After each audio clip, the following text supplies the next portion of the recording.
സമാധാന ധാരണയിലെത്താതെ അലാസ്ക ഉച്ചകോടി 3 മണിക്കൂർ നീണ്ട ട്രംപ് പുടിൻ കൂടിക്കാഴ്ചയിൽ റഷ്യ യുക്രൈൻ വെടിനിർത്തൽ കരാറായില്ല.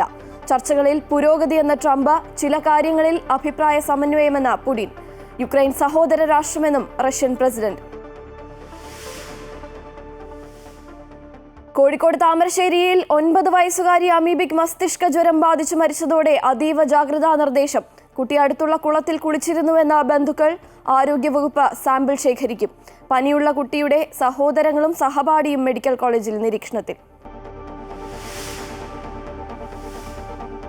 രാഹുൽ ഗാന്ധിക്കും മല്ലികാർജ്ജുൻ ഖാർഗെയ്ക്കുമെതിരെ കടുത്ത നിലപാടുമായി BJP. ചെങ്കോട്ടയിലെ സ്വാതന്ത്ര്യദിനാഘോഷ പരിപാടിയിൽ നിന്ന് വിട്ടുനിന്ന് ഭരണഘടനയെയും സൈന്യത്തെയും അപമാനിച്ചുവെന്ന ആക്ഷേപം. നരേന്ദ്രമോദിയുടെ RSS അനുകൂല പരാമർശം ആയുധമാക്കി കോൺഗ്രസ്. സംസ്ഥാനത്ത് ഇന്ന് ഒറ്റപ്പെട്ട ശക്തമായ മഴയ്ക്ക് സാധ്യത. കോഴിക്കോട്, കണ്ണൂർ, കാസർഗോഡ് ജില്ലകളിൽ യെല്ലോ അലർട്ട്. തൃശൂർ ജില്ലയിലെ വിദ്യാഭ്യാസ സ്ഥാപനങ്ങൾക്ക് അവധി. മുൻകൂട്ടി നിശ്ചയിച്ച പരീക്ഷകൾക്കും അഭിമുഖങ്ങൾക്കും മാറ്റമില്ല.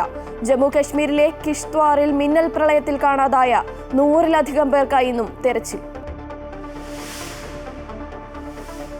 ലൈഫ് ഭവന പദ്ധതിക്കായി സ്വന്തം വീട് പൊളിച്ചുമാറ്റി പെരുവഴിയിലായി ഇടുക്കി കാഞ്ചിയാറിലെ സജിയും കുടുംബവും. ഭാര്യയും 3 പെൺകുട്ടികളും ഉൾപ്പെടുന്നവർ അന്തിയുറങ്ങുന്നത് താൽക്കാലികമായി കെട്ടിപ്പൊക്കിയ പ്ലാസ്റ്റിക് ഷെഡിൽ.